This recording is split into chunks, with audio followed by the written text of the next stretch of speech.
तुम्हारा अन्नदाता, पग पग पर है संग तुम्हारे अन्नदाता।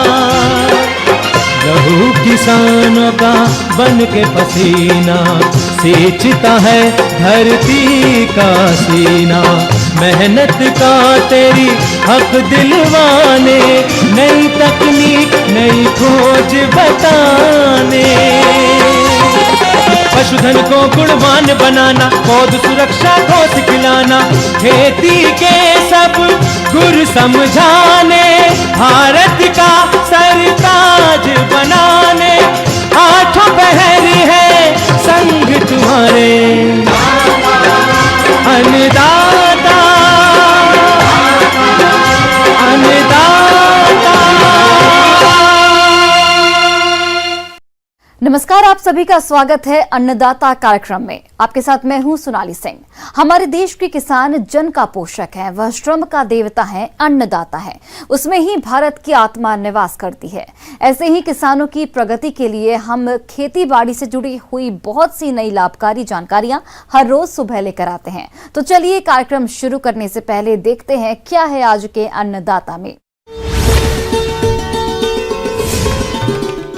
किचन गार्डन में फल सब्जियों को उगाना है अच्छी सेहत के लिए जरूरी। चने की फसल में फली छेदक कीट की रोकथाम के उपाय।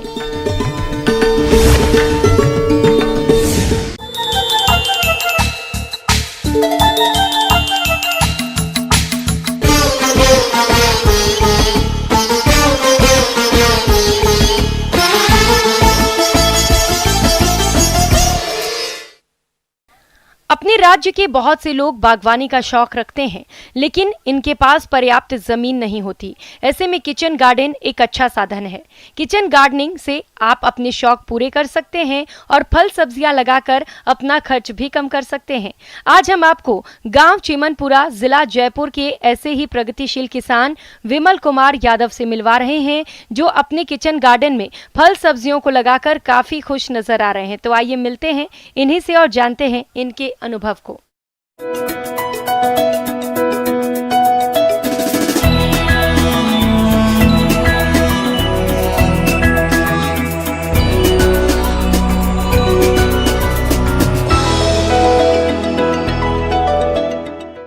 आज जिस तरीके से पर्यावरण में इतनी प्रदूषण होता जा रहा है कि आप जो सब्जियां खा रहे हैं वो बिल्कुल भी सही नहीं है। उनमें बहुत ज़्यादा केमिकल आ रहे हैं, पेस्टिसाइड मिला रहे हैं, और उसी से सबसे ज़्यादा जो बीमारियां हैं, गैस की बीमारियां, कैंसर जैसी बीमारियां, हार्ट अटैक जैसी बीमारियां, ये पनपती जा रही है। और उनमें सबसे ज़्यादा जो बचाव का जो तरीका है, सबसे ज़्यादा बचाव जो किसान कर पाता है या जो आम जनता जो कर पाती है, वो उसके हाथ में है। थोड़ी सी उसको फिजिकल मेहनत करनी पड़ेगी जो उसके हेल्थ के लिए भी सही है। उसके हेल्थ के लिए उसको थोड़ा सा नवाचार करना पड़ेगा, जो मैंने मेरे घर पे भी कर रखा है। सबसे पहले उसको जाना पड़ेगा अपने घर पे, वो अपनी छत पे भी उसको कर सकता है डिजाइन, नहीं तो अपने अगर चौक में उसके पास खाली जगह है तो उसको भी यूज कर सकता है। तो किचन गार्डन में एक पोषक थाली के रूप में अपनी एक डिजाइन करें, जिस तरीके से सीजनल जो सब्जियां हैं वो उगाएं। जनवरी में आप जो फसल चक्र में या जो सब्जियां उगाना चाह रहे हैं, उसमें सबसे बढ़िया जो रहेगा वो बैंगन, मिर्च, तरबूज, गाजर और भिंडी, करेला, ये सब्जियां आपको जनवरी माह में उगानी चाहिए, ताकि वो आपको लगातार 6 महीने तक ये फसल देती रहे। और फरवरी में जो है ना, वो आप पत्ता गोभी, बैंगन, मिर्च, टमाटर, मूली, लौकी, कद्दू, करेला, खीरा और खरबूज, ककड़ी, ये फरवरी महीने में आपको ज़्यादा बढ़िया लगेगी। इसका उपयोग आप सही तरीके से कर सकते हैं। मार्च के महीने में भिंडी, लौकी, कद्दू, करेला, तरबूज, मूली, ये भी आप लगा सकते हैं। अप्रैल महीने में आपको मूली और टमाटर, मिर्च और खीरा, ये आपको ज़्यादा बढ़िया रहेगा। मई महीने में बैंगन, चौलाई, ककड़ी, लौकी और शिमला मिर्च आप लगा सकते हैं। जून महीने में जो है ना, वो आप मेथा लगा सकते हैं, टमाटर लगा सकते हैं, बैंगन लगा सकते हैं, मिर्च और अदरक और लौकी जून महीने में आपको ज़्यादा बढ़िया रहेगी। जुलाई में टमाटर, मिर्च, पत्ता गोभी, भिंडी, करेला, तरबूज और लौकी, ये भी लगाया जा सकता है। अगस्त के महीने में आपको मूली, आलू, मटर और प्याज, धनिया आदि उगाया जा सकता है। सितंबर महीने में आपको मिर्च, फूल गोभी, लहसुन, मूली और टमाटर लगाया जा सकता है। अक्टूबर महीने में टमाटर, मूली, गाजर और जीरा, मेथी लगाई जा सकती है। नवंबर महीने में टमाटर, जीरा, मेथी, बैंगन और धनिया उगाया जा सकता है। दिसंबर के महीने में आलू और शिमला मिर्च, मटर और गाजर, भिंडी आदि लगाई जा सकती है। ये अगर आपको फसल चक्र का आप हर महीने भी इस्तेमाल करेंगे, मिर्च और टमाटर लगभग हर महीने लग सकता है। उस मिर्च और टमाटर को आप हर महीने इस्तेमाल करेंगे, यानी जिस समय आपकी आने वाले 2 महीने बाद में आपकी फसल पूरी हो रही है, उससे 2 महीने पहले आप 4 पेड़ टमाटर के लगा लेंगे। जिस तरीके का परिवार है उस तरीके से करेंगे तो आपको बहुत अच्छा रिजल्ट मिलेगा। आपके हर महीने घर पे जो है ना सब्जी निरंतर बनी रहेगी। मैंने मेरे घर पे टमाटर, पालक, मिर्च, भिंडी ये सब सीजन वाइज में लगाते रहता हूँ और फल भी जो है उसके साथ में मैं लेता रहता हूँ। ऐसे पेड़ गमलों में भी लगाए जा सकते हैं। आजकल टमाटर की ऐसी किस्म आ गई कि आप एक गमले में एक पेड़ लगा करके और उसके बेल को अगर आप ऊपर से ऊपर डेवलप करते रहेंगे तो आपको बहुत अच्छा फल उसका मिलेगा। घिया, लौकी, बैंगन ये सब चीज़ें गमले में लगाई जा सकती हैं। इसमें बहुत कम पानी काम में आता है। उस पर ग्रीन नेट की छाया करके आप छत पे भी लगा सकते हैं। किचन गार्डन में खाली पड़े लकड़ी बक्से और गमले का प्रयोग कर सकते हैं, जिनमें बालू, मिट्टी और कंपोस्ट का मिश्रण बनाकर पौधों को आप लगा सकते हैं। इसके अलावा आजकल पॉलीथीन से बनी बेड का प्रयोग कर आप सब्जियों को घर में उगा सकते हैं। छोटे बेड पर कम खाई जाने वाली सब्जियां और पत्तेदार सब्जियां जैसे पालक, मेथी, चौलाई आदि लगाएं और बड़े बेड पर अधिक मात्रा में प्रयोग होने वाली सब्जियां या फलदार सब्जियां जैसे आलू, टमाटर, बैंगन, भिंडी आदि लगाएं।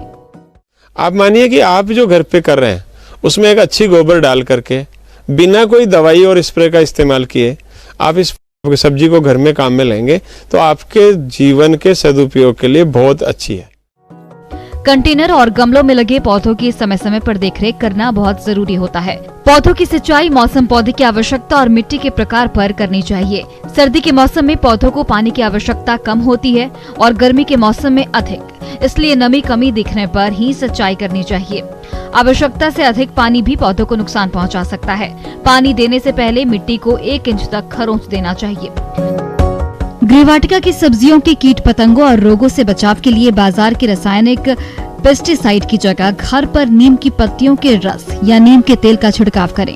सब्जियों की तुड़ाई परिपक्व की अवस्था में तुरंत कर लेनी चाहिए, क्योंकि इसी अवस्था पर सब्जियां ताजा एवं गुणवत्ता वाली प्राप्त होती हैं तथा जब पत्ते वाली सब्जियां कोमल रहें तब रोजाना तुड़ाई या फिर कटाई करते रहना चाहिए।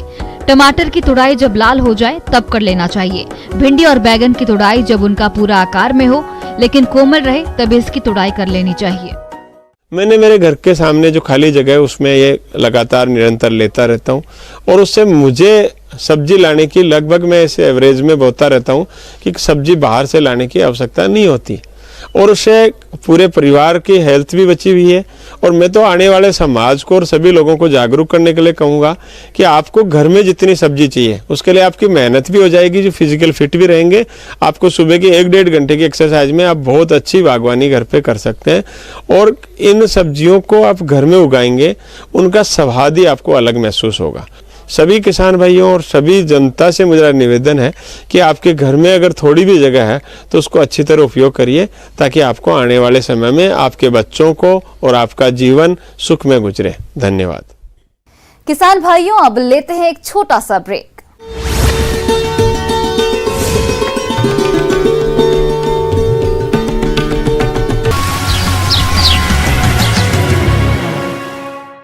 ब्रेक के बाद आप सभी दर्शकों का अन्नदाता में स्वागत है।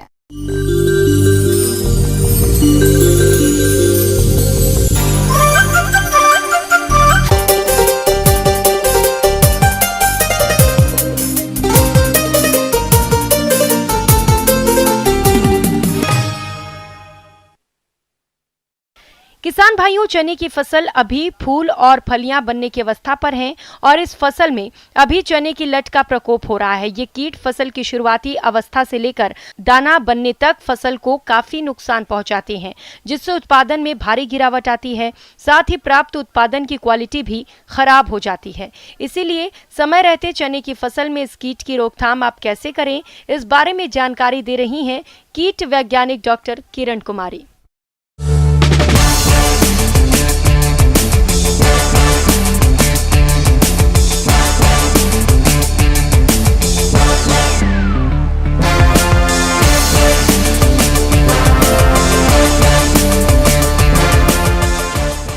जैसा कि हम सभी जानते हैं कि चना जो है प्रोटीन का प्रमुख स्रोत भी है और इतने महत्वपूर्ण दलहन फसल जो हमारा चना है, इसमें कई तरह के कीटों का प्रकोप होता है और इसमें जो सबसे प्रमुख कीट है वो चना फली छेदक कीट है और इससे 30 से 40% तक की क्षति हो जाती है।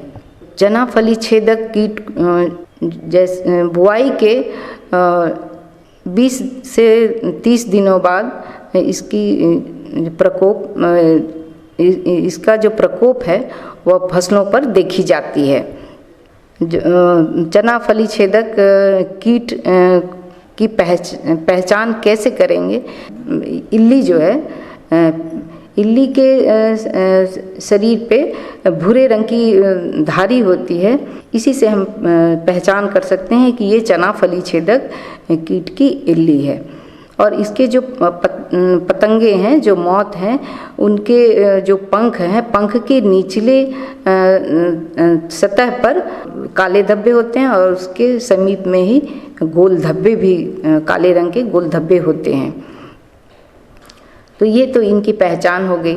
तो इसकी जो इल्ली होती है वो शुरू में हल्के पीले रंग की होती है और जैसा कि इसका जो वयस्क है वो भूरे रंग का होता है और पत्तियों और फूलों पर भी ये अंडे दे देती हैं और इन्हीं अंडों से जो इल्ली है या पिल्लू जो हल्के हरे रंग के होते हैं और ये शुरू में पत्तियों को ही खाते हैं। फली भेदक, इसका प्रकोप पत्तियों व पुष्पों की अपेक्षा फलियों पर सर्वाधिक होता है। इस कीट की छोटी सुंडी फसल की कोमल पत्तियों को खुरच कर खाती हैं और द्वितीयक सुंडी संपूर्ण पत्तियों, कलियों और पुष्पों को खाती हैं। तृतीयक अवस्था की सूंडी चना की फली में गोलाकार छिद्र बनाकर मुंह अंदर घुसाकर दाने को खा जाती हैं। एक वयस्क सूंडी 7 से 16 फलियों को क्षतिग्रस्त कर सकती है। जब ये बड़ी हो जाती हैं और पौधों में फल आने लगते हैं, जब फली लगती हैं तो इन फलियों में घुस जाते हैं और घुसकर इन दानों को खाते हैं और जब दाने लगने लगते हैं तो इनकी आकार भी बड़ी हो जाती हैं, जिससे ये इल्ली आधा सिर जो है, सिर और शरीर इनका फली के अंदर घुसा रहता है और आधे शरीर इनके बाहर लटके रहते हैं और इस तरह से ये दानों को खाते रहते हैं। इल्ली है, ये जो इल्ली, एक इल्ली करीब 30 से 40 फली को अपने जीवन काल में खा जाती हैं। इस कीट की रोकथाम हेतु आप अपने खेतों में फेरोमोन ट्रैप 10 से 12 प्रति हेक्टेयर की दर से खेत में लगाएं, जिनके प्रयोग से कीटों का प्रकोप कम हो सकता है। चना के प्रमुख कीटों के लिए गर्मियों में गहरी जुताई करने से कीट के कोशक मर जाते हैं। 1 हेक्टेयर क्षेत्र में 50 से 60 बर्ड पंच लगाना चाहिए ताकि चिड़िया उन पर बैठकर सूड़ियों को खा सकें। इन ट्रैपों में नर मौत आकर्षित होकर इन ट्रैप में आते हैं और जो इसके बैग होते हैं, पॉलीथीन बैग ट्रैप के, उसमें आकर फंस जाते हैं। रासायनिक कीटनाशी में स्पेनोसेड 45 HC का 1 ml प्रति 5 लीटर की दर से मिलाकर छिड़काव करना चाहिए। अन्य कीटनाशी में प्रोफेनोफॉस 50 EC का 2 ml प्रति लीटर पानी में मिलाकर छिड़काव करना चाहिए। जैविक कीटनाशी में एनपीवी न्यूक्लियर पॉलीहेड्रोसिस वायरस का 250 LE प्रति हेक्टेयर की दर से छिड़काव करना चाहिए। आगे और भी हैं खेती बाड़ी से जुड़ी हुई बहुत सी रोचक जानकारियां। यहाँ रुकेंगे एक और छोटे से ब्रेक के लिए।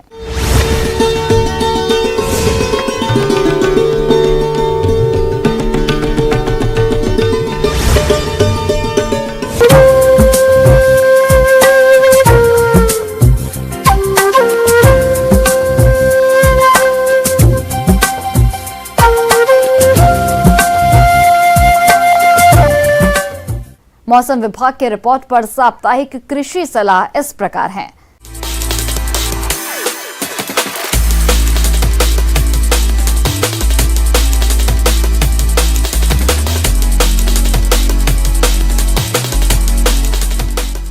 ग्रामीण कृषि मौसम सेवा भारत मौसम विज्ञान विभाग ICAR केंद्रीय शुष्क क्षेत्र अनुसंधान संस्थान जोधपुर द्वारा भेजे गए मौसम पूर्वानुमान रिपोर्ट के आधार पर जिला जोधपुर और इससे लगे जिलों के किसान भाइयों को सलाह दी जाती है कि आगामी 2 दिनों के दौरान अधिकतम तापमान 19 से 25 डिग्री सेल्सियस और न्यूनतम तापमान 5 से 8 डिग्री सेल्सियस रहने का अनुमान है। हवा की औसत गति 12 से 15 किलोमीटर प्रति घंटे की रफ्तार से रहेगी। ऐसे में इन क्षेत्रों के किसान भाइयों को सलाह दी जाती है कि सरसों की फसल में एफिड कीट की लगातार निगरानी करते रहें। कीट का प्रकोप दिखाई देने पर डाइमिथोएट 30 EC दवा की 1 मिलीलीटर मात्रा प्रति लीटर पानी के हिसाब से घोल बनाकर छिड़काव करें। गेहूं और जौ की फसल में दीमक कीट की रोकथाम के लिए क्लोरोपेरिफास 20 EC दवा की 4 लीटर मात्रा प्रति हेक्टेयर की दर से सिंचाई के साथ दें। किसान भाई सरसों की फसल में फलियां बनते समय यानी 70 से 80 दिन की फसल में सिंचाई करें। जीरे की फसल में किसान भाई एफिड कीट की लगातार निगरानी करते रहें। कीट का प्रकोप दिखाई देने पर एसिफेट 75 SP की 750 ग्राम मात्रा प्रति हेक्टेयर की दर से छिड़काव करें। इसबगोल की फसल को तुलासिता रोग यानी डाउनी मिल्ड्यू रोग से बचाने के लिए मैंकोजेब 2 ग्राम प्रति लीटर पानी के हिसाब से घोल बनाकर छिड़काव करें। पशुओं को आफरा से बचाने के लिए हरे चारे को अधिक मात्रा में न खिलाएं। हरे चारे के साथ सूखा चारा मिलाकर खिलाएं।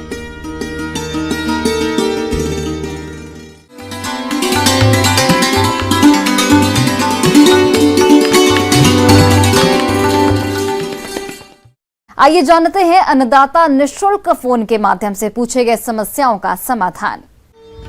अन्नदाता निःशुल्क फोन संपर्क सेवा के माध्यम से पूछे गए प्रश्नों में से आज हमने जिस प्रश्न को कार्यक्रम में शामिल किया है उसे पूछा है ग्राम भगतपुरा जिला सीकर के कृषक श्याम लाल ने।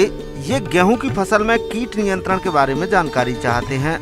तो श्याम लाल जी, आपकी जानकारी के लिए प्रस्तुत है कार्यक्रम का ये अंश।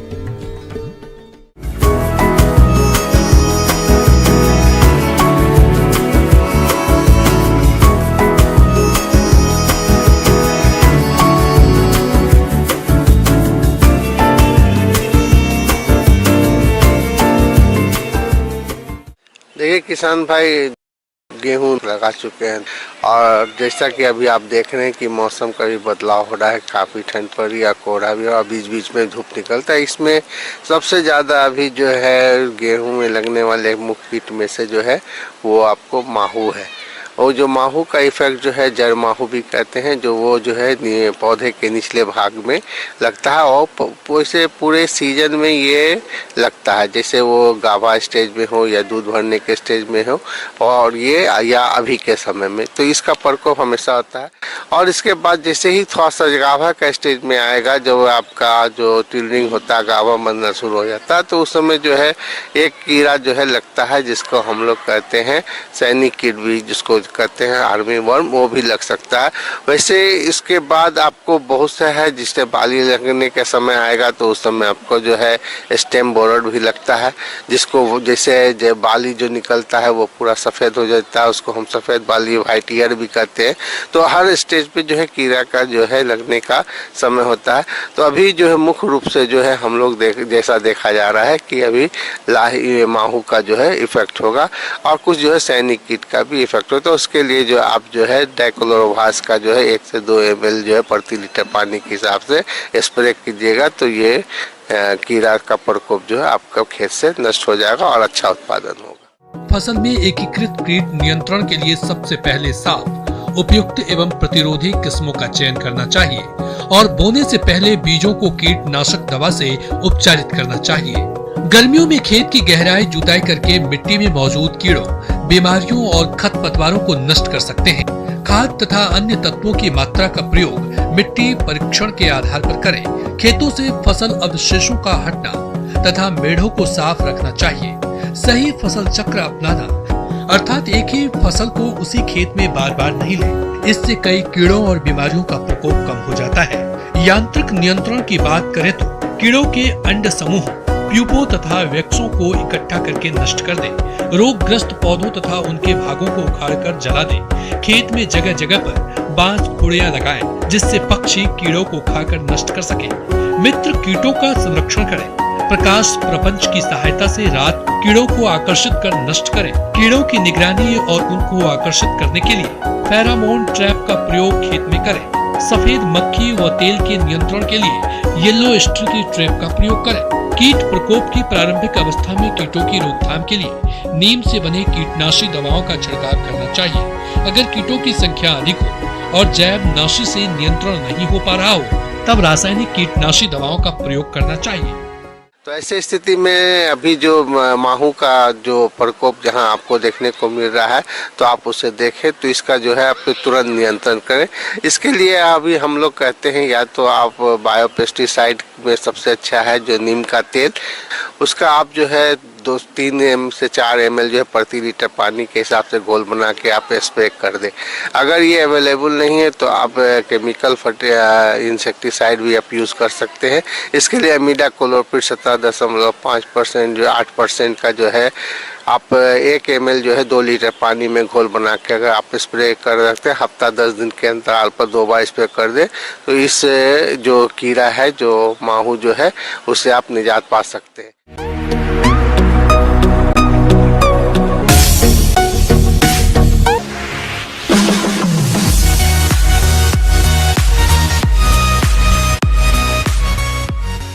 एक नजर डालते हैं राज्य के कुछ मंडियों के प्रमुख फसलों के बाजार भाव पर।